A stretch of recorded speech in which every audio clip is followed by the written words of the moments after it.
மானமுள்ள ஒரு தமிழன் திமுக ஓட்டு போடுவானாடா?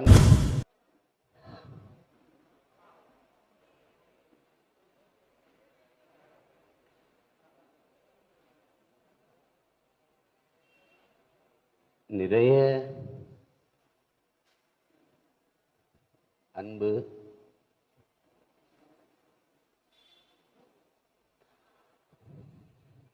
பாசம்,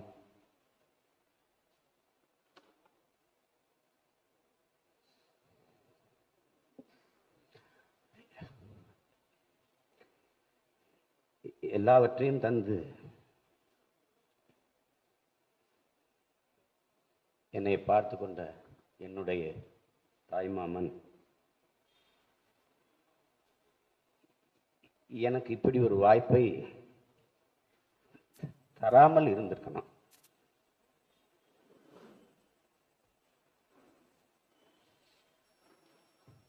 எப்பவுமே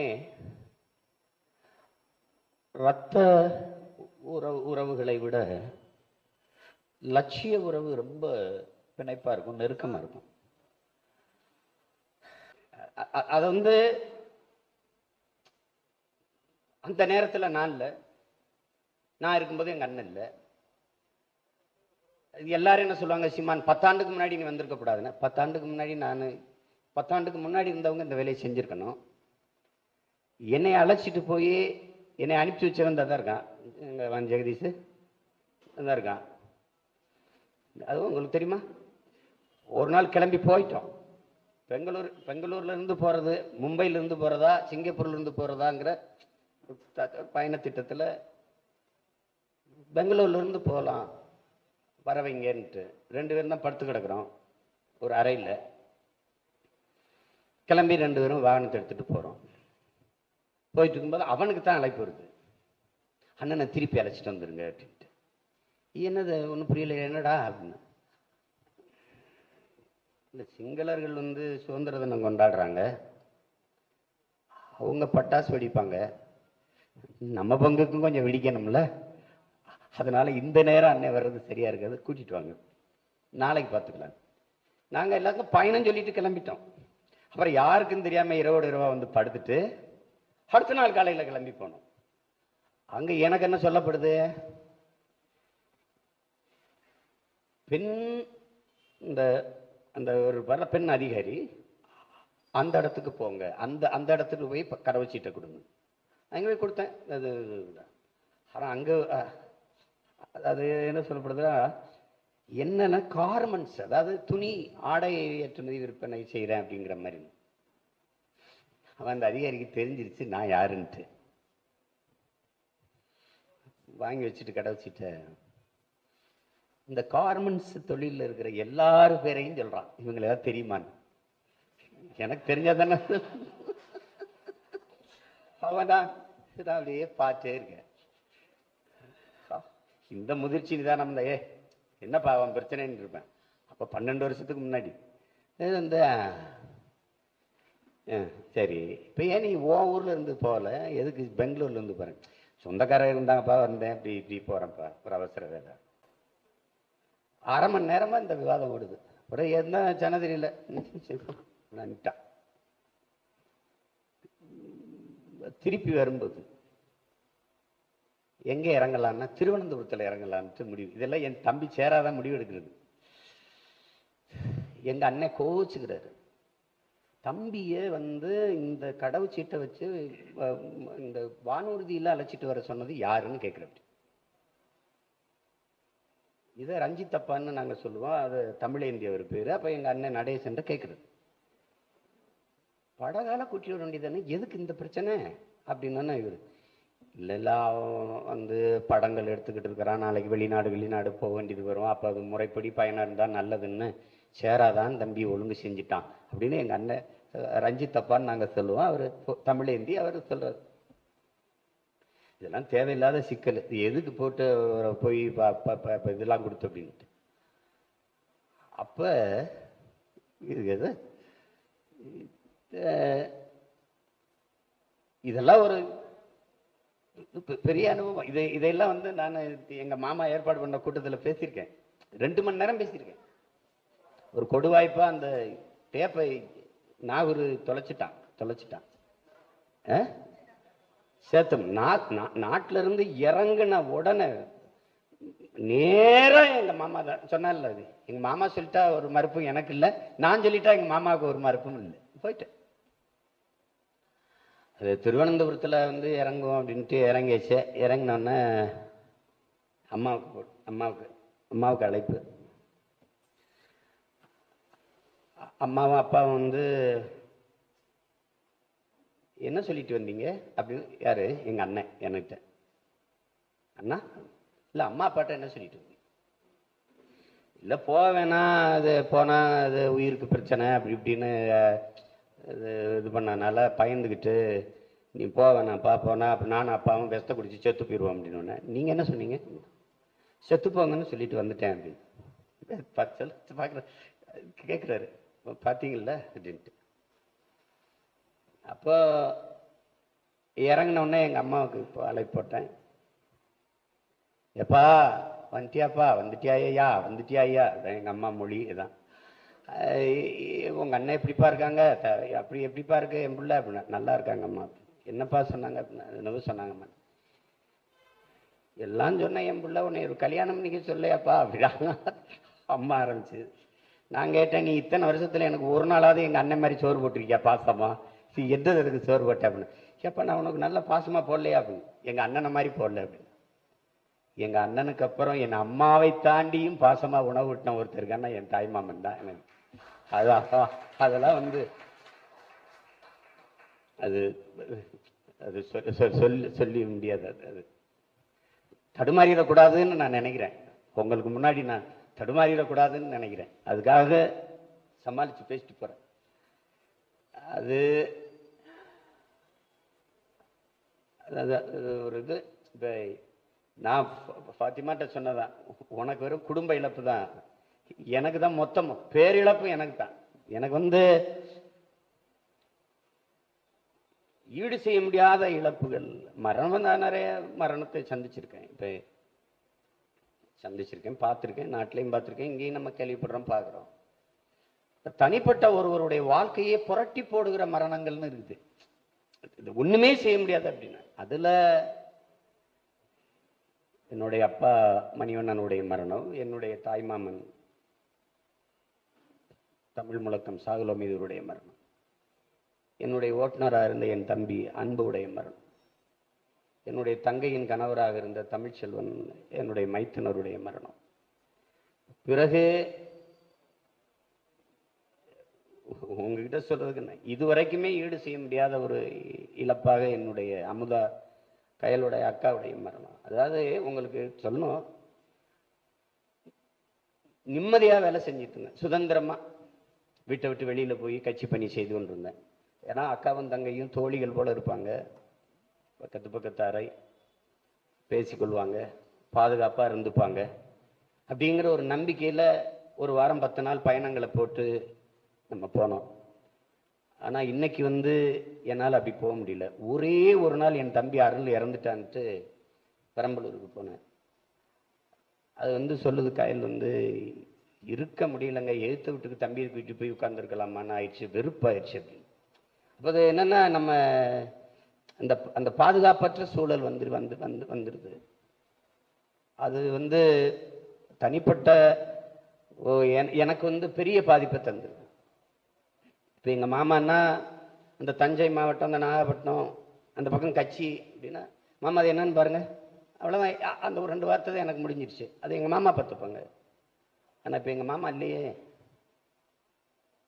அதுதான் பிரச்சனை. கடலூர்னா தீபா, அது என்னன்னு பாரு, இப்போ தீபன் இல்லை. பெரம்பலூர்னா அருள் என்னடா போச்சு. அது வந்து எப்படி உங்ககிட்ட சொல்லி விளங்க, ஈடு செய்ய முடியாத பேரிழப்பாக எனக்கு வந்துட்டது இதெல்லாம்.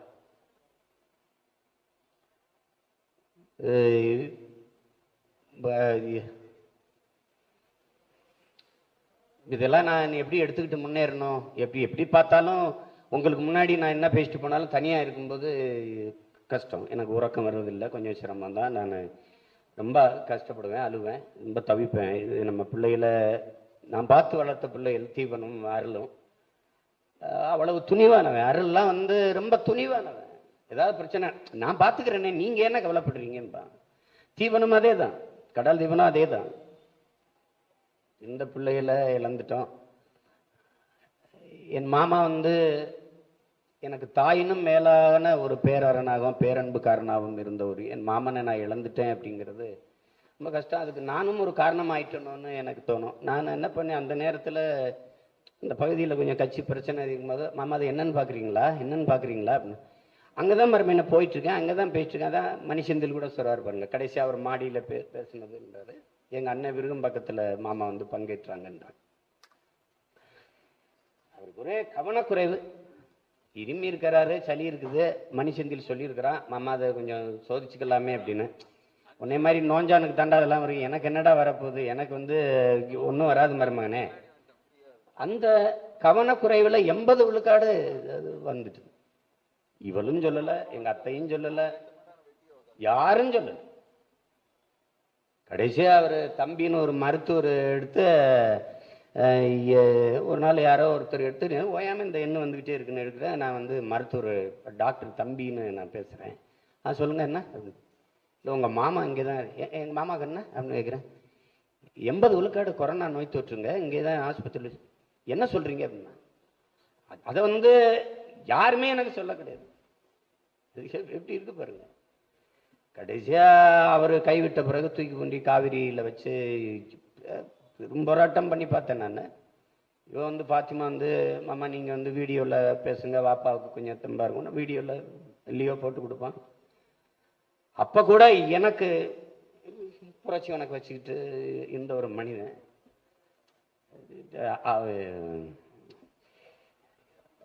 ரொம்ப எப்படி சொல்கிறது, உள்ள உறுதி கொண்டவர், வில் பவர் கொண்டவர், வந்துடுவார் அப்படின்னு நினச்சிட்டு எல்லாம் பண்ணி பார்த்தேன். அது ஒன்றும் பண்ண முடியல. அண்ணன் நக்கீரன் கோபால் சொன்னதான், இவ்வளவு பாசம் வச்ச மருமகனை தனியாக விட்டு போகிறதுக்கு அவருக்கு எப்படி மனசு வந்து, அதுதான் கஷ்டமாக இருக்குது. அவர் இன்னொரு 10 ஆண்டுகள் இந்த மருமையனோட இருந்திருக்கலாம். என்னுடைய வலிமைகளை ஒவ்வொன்றையும் நான் இழக்கும்போது, நானும் மனுஷன் தானே, நீங்கள் கலங்காதீங்கிறாங்க, இதுக்கெல்லாம் அழாதீங்கிறாங்க. நானும் எலும்பு நரம்பு ரத்தம் சதையும் கொண்ட பசி உறக்கம் கொண்ட மனிதன் தானே, எனக்கும் உணர்வு இருக்குல்ல. அதில் சில சமயம் தடுமாறிடுறேன், கலங்கிறேன், அது கஷ்டம்தான். அது அதையெல்லாம் எப்படி பார்த்தாலும் எங்கள் மாமா எனக்கு இல்லை, இப்போ இல்லை, எனக்கு இல்லை, அது ஓராண்டு ஆயிடுச்சுன்னு நினச்சி கூட பார்க்க முடியல. அவருக்கு தெரியும் அவர் இல்லைன்னா நான் ரொம்ப கஷ்டப்படுவேன்னு. அவர் என்னை விட்டுட்டு போயிருக்க கூடாது தான். இது அருள் கூட இறந்து போனதுக்கு ஏதோ சொன்னாங்க, அது அப்படியாக்கும் இப்படியாக்கும். என் தம்பி இல்லை, அதுக்கப்புறம் இதை பேசி என்ன பயன் இருக்குது. தீபன் இல்லை, கடல் தீபன் இல்லை, எனக்கு இல்லை. இப்போ அதுக்கு மேலே பேசி ஒன்றும் பயன் இல்லை. அதனால தான் இங்கே பேசிய தம்பிமார்கள்லாம் கூட கொஞ்சம் கூடுதலாக கவனம் பண்ணி எச்சரிக்கையாக இருங்க. அப்படி கொரோனான்னு ஒரு நோய் தொற்று இருக்குங்கிறதே நீங்கள்லாம் உணர்ந்திருக்கீங்களானே எனக்கு தெரியல. இன்னும் வந்து அண்ணனோட தன் படம் எடுக்கிறதுக்கும் கட்டி பிடிச்சி படம் எடுக்கிறதுக்கும் தோல் மேலே கை போடுறதுன்னு சொல்கிறதுக்கும் கூட்டத்தில் அதுக்கு தான் நீங்கள் அதாக இருக்கீங்க. ஏதாவது ஒன்றுனா ஐயோ நாள் வராது, அம்மா நாள் வராது. ஈடு செய்ய முடியாத ஒரு பெருந்தகையை, ஒரு பேரன்புக்காரனை, நம் தாய் மாமனை நம்ம இழந்திருக்கோங்கிறதுல மட்டும் நீங்கள் கவனம் வச்சுக்கணும். நம்ம கட்சியிலே நிறைய பிள்ளைகள் கொரோனாவில் நம்ம பறி கொடுத்துட்டோம்.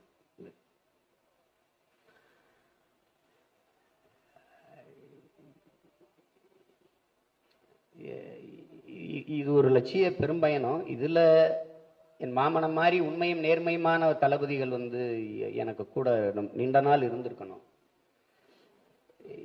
ஏன்னா நீங்களே பார்க்குறீங்க, நம்ம தோளில் தூக்கி அடையாளப்படுத்தி வளர்த்தவர்கள்லாம் எப்படி நமக்கு மாறி நிற்கிறாங்கன்னு பார்க்குறீங்க. ஆனால் என் மாமனுக்கு வந்து ஒரு கனவு வரும்ல, கனவுல கூட தன் மருமகனுக்கு ஒரு துரோக சிந்தனைன்னு ஒன்று இருக்குல்ல, அது வராது. என் மாமனுக்கு வராது. அப்படி தென்னரசு அவர் இல்லாத இயக்கம் கிடையாது. தமிழ் தேசிய தமிழ்னு சொல்லிட்டா எல்லா இடத்துக்கும் போயிடுவார். அப்படி கடைசியாக என் மாமனும் இவரும் எங்கள் அண்ணன் சுகவி கூட தான் இருந்தாங்க. பாப்பா திருமணத்துக்கு என்னை கூப்பிடுறாரு. நான் எப்படி தென்னரசு அவங்கெல்லாம் வர்றாங்க, நான் எப்படி வர்றதுன்னு. இது ஒரு பண்பாட்டு நிகழ்வு தானே, இதில் போயிட்டு நீங்கள் எதுக்கு இதெல்லாம் யோசிக்கிறீங்க, வாங்கன்னு கூப்பிட்றாரு. ஞாபகம் இருக்குன்னு நினைக்கிறேன். தென்னரசுக்காக நான் போனேன். போய் அந்த மேடையில் என்னை பேசினார். நான் சொன்னேன், இங்கே இருக்காத வா கிளம்பி அப்படின்ட்டு. அப்புறம் தான் என்னோட வந்து சேர்ந்தார் அவர். அது எங்கள் மாமாவுக்கு பின்னாடி எங்கள் மாமாவும் பேசி பேசி தான் கொண்டு வந்தார். என்னைய கட்சி ஆரம்பிக்க சொல்லும்போது நான் வந்து மறுத்துட்டேன். அப்புறம் என்ன பண்ணலான்னு அவருக்கு தெரியல. நான் தான் வந்து விடுதலை சிறுத்தையில் அண்ணன் கூட போய் இருங்க அப்படின்னு அனுப்பிவிட்டேன். அப்போ போய் அதில் துணை பொதுச் செயலாளர் அப்படிலாம் இருந்தார். அப்புறம் மருமையை வந்து இந்த வேலையை செய்ய தொடங்கும் போது அப்போ தனியாக மருமையை இருக்கக்கூடாது, மருமையனுக்கு துணையாக இருக்கணும்ட்டு வந்து என்னோட சேர்ந்தேன்.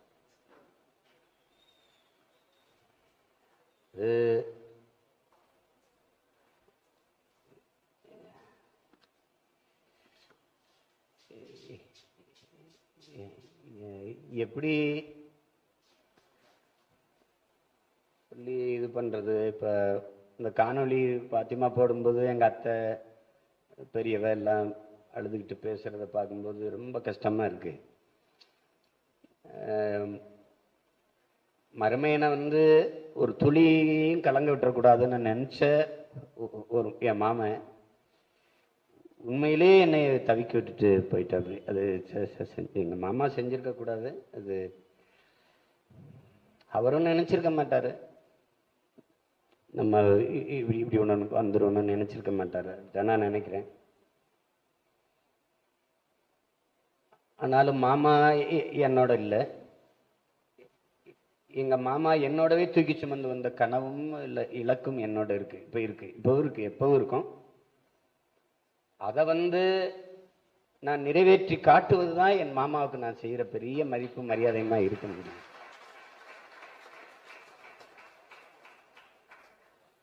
சாதாரண ஒரு மகனா உங்க உடன் பிறந்தவனா நின்று நான் பேசுறதுக்கும் சீஃப் மினிஸ்டர் ஆஃப் தமிழ்நாடுன்னு நின்று பேசுறதுக்கும் ஒரு இருக்குல்ல. அதுக்கு வந்து அன்னைக்கு வந்து இதே மாதிரி என் மாமனுக்கு வந்து நான் ஒரு நிகழ்வை நடத்தும் போது அதுக்கு மதிப்பும் மரியாதையும் தனிதான். அது ஒரு தனிதான். அது செய்வேன், உறுதியாக செய்வேன்.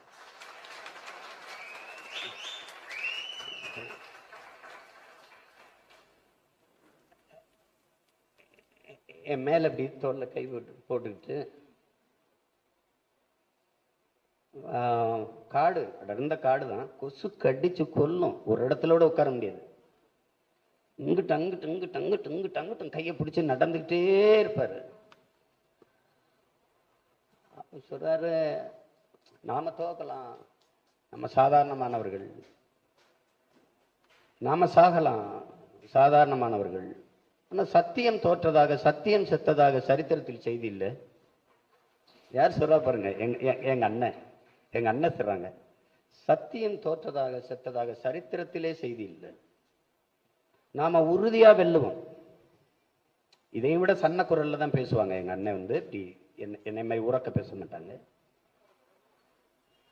நாம உறுதியா வெல்லுவோம், நம் சத்தியத்தின் மக்கள்.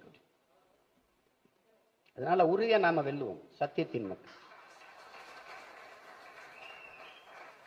நம்முடைய தாய்மொழி அதுவே அறம், அதுவே மரம், அதுவே வாழ்வியல், அதுவே வரலாறு.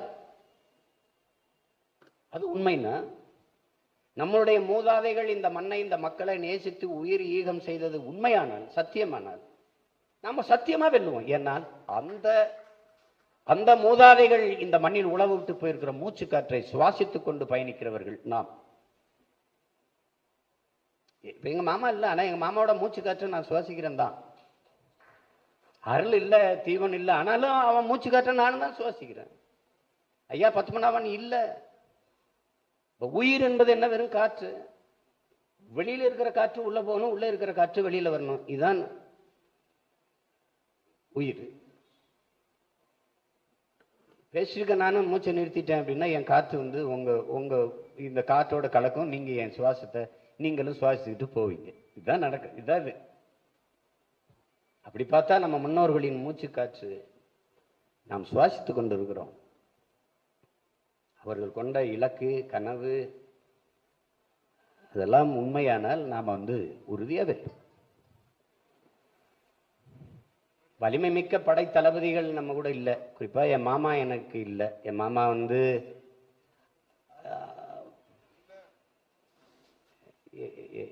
மருமக இங்கே பேசி எல்லாம் சொன்னாங்க. தென்னர் எனக்கு ரொம்ப நெருக்கமாக தெரிஞ்சவங்களுக்கு தெரியும் என் மேலே எவ்வளோ பெரிய அன்பை வச்சுருந்தாங்க அப்படின்ட்டு. அதுக்கு ஒன்றும் செய்ய முடியல.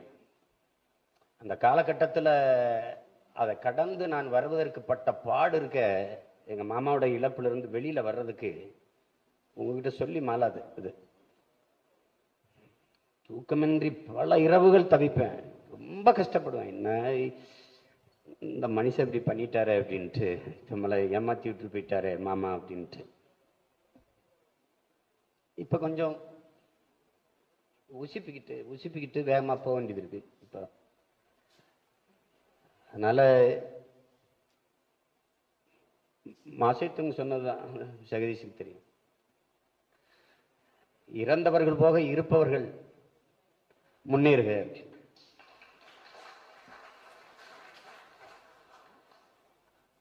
அது மாதிரி நம்ம கூட இருந்தவர்கள் இல்லை, ஆனால் இருப்பவர்கள் லட்சிய உறுதியோடு முன்னேறி போவோம். முதலா தலைவரை பார்க்குற ஒரு ஆர்வம்.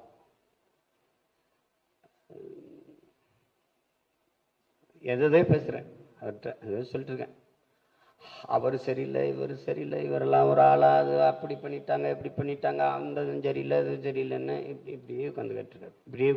அப்படி நான் நிறுத்தினோன்னு ஆரம்பிக்கிறேன். அப்படி எல்லாரும் சரியா இருந்தா நாம எதுக்குப்பா போராட வேண்டிய அவசியம் வருதுன்றது முடிஞ்சிச்சு. அதோட அதுக்கப்புறம் அடுத்த ஆர்வ கோளாறு இருக்குல்ல. அடுத்த ஆர்வத்தில் இவ்வளோ கஷ்டப்படுற மக்கள் யாரும் நம்மளை புரிஞ்சுக்கல, நம்ம இவ்வளோ இது பண்ணுறோம் அது பண்ணுறோம் அப்படி பண்ணுறோம் அப்படியே பேசிட்டே இருக்கேன். அவரால் பொறுக்க முடியல. நாற்காலில் கையை பிடிச்சி இழுத்துட்டு நடக்க ஆரம்பிச்சிட்டாரு. இப்படி போயிட்டே இருக்கும்போது சொல்றாரு, பாவ மக்கள். அது முடிஞ்சு போச்சே. பாவ மக்கள் விடுங்க, அவ்வளவுதான். அது மாதிரிதான் நம்ம என்ன முடிவு பண்ணணும்? பாவ மக்கள். நம்ம கூட பிறந்துட்டோம், நம்ம பிறவி கடன் ஒண்ணு இருக்கு, செய்வோம். அப்படித்தான். இதுல வையத்துள் வாழ்வாங்கு வாழ்பவன் வானுரையும் தெய்வத்துள் வைக்கப்படும். தோன்றின் புகழோடு தோன்றுக அத்திலார் தோன்றலின் தோன்றாமை நன்று. புகழோடு தோன்றதுன்னா பிறக்கும்போதே ஒருத்தன் புகழோடு பிறக்கிறது இல்லை. ஆனால் அவன் வளர்ந்து விட்ட பிறகு மேடையில் தோன்றும் போது, அவன் வரும்போது ஆர்ப்பரிக்கணும் கூட்டம். அதான் தோன்றின் புகழோடு தோன்றுகிறான். அப்படி வாழ்வாங்கு வாழ்ந்தவன் என் தாய்மாமன், புகழோடு தோன்றியவன் என்னுடைய தாய்மாமன்.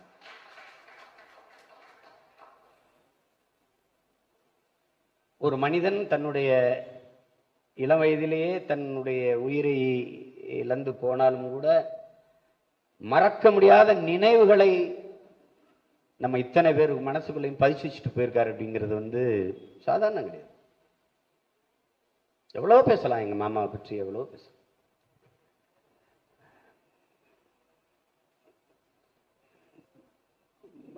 அதிகமா நாங்க வாகனங்கள்ல தான் நானும் என் மாமாவும் பயணிப்போம். அப்ப எனக்கிட்ட மகிழ்ந்து இல்லை, எங்க மாமாட்ட தான் இருக்கும். ஜெகதீசன் எல்லாம் சொல்லப்பங்க. நாகப்பட்டினம் எங்க இருக்கு? திருச்சியிலிருந்து சென்னைக்கு வரவே 4 மணி நேரம் ஆகும். ஆனா நாகப்பட்டினத்துலேருந்து 3.5 மணி நேரத்தில் கொண்டாந்து என்னை இறக்கி விட்டு படுக்க வச்சுட்டு போயிட்டாரு.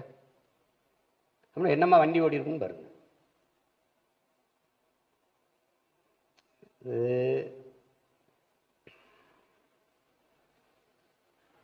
அது எங்க அன்னைக்கு ஒரு பொட்டம்மான் போல, ஒரு தமிழ் செல்வன் போல, ஒரு நடேசன் போல, ஒரு சூசை போல எனக்கு என் மாமன் தாய் மாமன் இல்லை, அவ்வளோதான். இப்போ இப்போ ஒன்றும் ஈடு செய்ய முடியாது.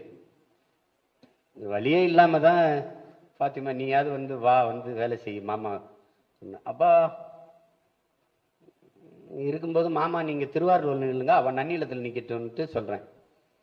உண்மையிலே இது வாரிசு அரசியல் மாதிரி வராத, வாய் முடிவு சும்மா இருங்க. ஏதாவது வாரிசு கிரிசத்தில் நம்ம பிள்ளை நம்ம வாய்ப்பு கொடுக்குறோம் நிற்கட்டும் பேசிட்டு அதை பேசியிருக்காரு. அவருக்கு குரல் ஒளியில் போட்டிருக்காரு. எது மருத்துவமனையில் இருக்கும்போது தான் பேசியிருக்காரு. அப்படி மருமையன்ட்ட பேசுகிறேன், மருமையன் சொல்கிறான் நிற்கலான்னு, எனக்கு பேச வராதே அப்படின்னா அதெல்லாம் பார்த்துக்கலாம் அப்படின்ட்டு. ஏன்னா அவர் எப்படி பேசுவார் தெரியுமில்ல எங்கள் மாமா, அவங்களுக்கு சுத்தமாக பேச வராது. பல லட்ச ரூபாயை செலவு பண்ணி மேடையை போட்டு எல்லாரையும் பேச வச்சுட்டு முன்னாடி உட்காந்து கை தட்டிட்டு இருப்பாரு. நான் ஒரு நாள் போய் பேசுங்க அப்படின்னு, மறுமணி எனக்கு வராதுங்க, பேசுங்க வரும். ஆனால் முதல்ல ஒரு 5 நிமிஷம் ஏதோ பேசுனார், அப்புறம் கொஞ்சம் கோர்வையாக வராது, அவ்வளோதான் பிரச்சனை. அப்புறம் தொடர்ச்சியாக பேச வச்சுக்கிட்டே இருந்தேன். 10 நிமிஷம் பேசினார். என் பிள்ளைகளுக்கெல்லாம் ஞாபகம் இருக்கும், தென்னரசு ஜெகதீஷ். எனக்கு முன்னாடி எங்கள் மாமா தான் பேசுவாங்க. மருமையனுக்கு நேரம் இருக்காது, 1.5 மணி நேரம் 2 மணி நேரம் பேசி. அதுக்கப்புறம் அத்தனை ஆற்றலை பெருக்கிக்கிட்டாங்க.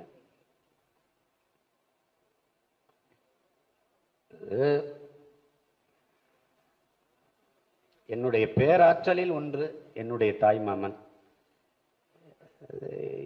அதை வந்து நான் இழந்திருக்கேன் அப்படிங்கிறத வந்து ஒரே வார்த்தையில் உங்ககிட்ட சொல்லி முடிக்க முடியாது. அது இழந்திருக்கேன், ரொம்ப ரொம்ப பெருசாக இழந்திருக்கேன். ஃபாத்திமாவுக்கு அப்பா இல்லை, எனக்கு என் மாமா இல்லை. இது அவளுக்கு வந்து வீட்டுக்கு வரும்போது வாப்பா, எனக்கு நாட்டுக்கு என் தாய் மாமன் வந்து அவ்வளவு முக்கியமான ஒரு தளபதி. அது இல்லை அப்படிங்கும்போது அது எந்த வழியிலையும் ஈடு செய்ய முடியாது. இருக்கிற என் உடன் பிறந்தார்கள் என் மாமாவுடைய இழப்பு தெரியாம எனக்கு துணை நின்று எனக்கு என்னை கூட இருந்து தள்ளுங்க, அவ்வளவுதான் உங்ககிட்ட சொல்ல முடியும். வேற ஒன்றும் இது இல்லை. அன்பா இருங்க, விட்டு கொடுங்க, எங்க மாமாவை போல இருங்க, உண்மை நேர்மையுமா இருங்க, பேரன்பு கொண்டு எல்லாரையும் நேசிங்க. அதுதான் உங்க எல்லார்ட்டையும் நான் வேண்டி கேட்டுக்கிறது. அதை கடைப்பிடிங்க. சரியோ தவறோ நம்பிட்டீங்கன்னா என்னை நம்பி நின்றணும். இருந்துகிட்டு குழப்பிக்கிட்டு பிடிக்கல, என்னை பிடிக்கல, விலகி நின்றுங்க. நான் வேகமா வெறி கொண்டு ஓடும்போது குறுக்க வந்து எனக்கு படிக்கலாம் இருங்க, முடியலே விலங்க, தடைக்கெல்லாம் இருந்துடாதீங்க. எனக்கு துணை நில்லுங்க, முடியல தொல்லையா இருந்துடாதீங்க. அந்த சிக்கலை செஞ்சீங்கன்னா ஒன்றையே என் மாமாவுடைய நினைவு நாளில் நான் பதிவு செய்ய விரும்புகிறேன். என்னையை பெற்ற என் தாய் தந்தையரே ஆனாலும் என் இலக்குக்கு எதிராக வந்தால் அவர்கள் என் எதிரி தான். இதுல வந்து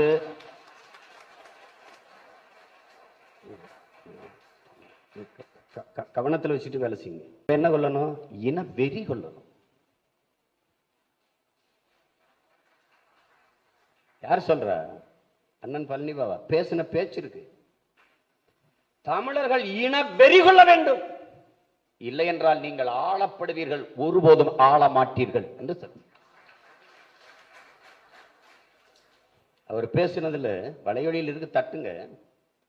மானமுள்ள ஒரு தமிழன் திமுக ஓட்டு போடுவானாடான்னு கேட்டுக்கிட்டு இருக்கு இருக்கு இருக்கு.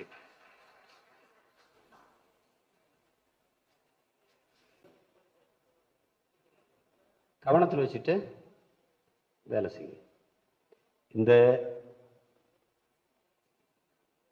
இது வந்து காலையிலிருந்து துயரம். காலையிலேருந்தே நான் வந்து இதே நினைவில் மூழ்கிட்டேன். இப்போ எங்கள் மாமா வேற எடுத்து படங்களை எல்லாம் போட்டு அதை இது பண்ணும்போது ரொம்ப கஷ்டமாயிருது. அது இப்போ இதுலேருந்து நான் மறுபடியும் இன்னொரு 2-3 நாளுக்கு இந்த வலி இருக்கும், எனக்கு இருக்கும், உறுதியாக இருக்கும். ஆனாலும் உங்களுக்கு அன்பா நான் வேண்டிக்கிறது, நம்ம மிகப்பெரிய இலக்கை சுமந்து பயணிக்கிறோம். அதை புரிந்து கொண்டு பொறுப்புணர்வோடும் கடமை உணர்வோடும் நீங்கள் களப்பணி ஆற்றுங்கன்னு தான் நான் இந்த மாமாவுடைய நினைவு நாளில் உங்களுடைய அன்பா நான் கேட்டுக்கிறேன். அதுதான் நீங்கள் எங்கள் மாமாவுக்கு செய்கிற உண்மையிலேயான வணக்கமாக இருக்க முடியும். நன்றி, வணக்கம். அண்ணன் இப்பொழுது நினைவு பரிசு வழங்குவார் பாத்திமா அவர்கள்.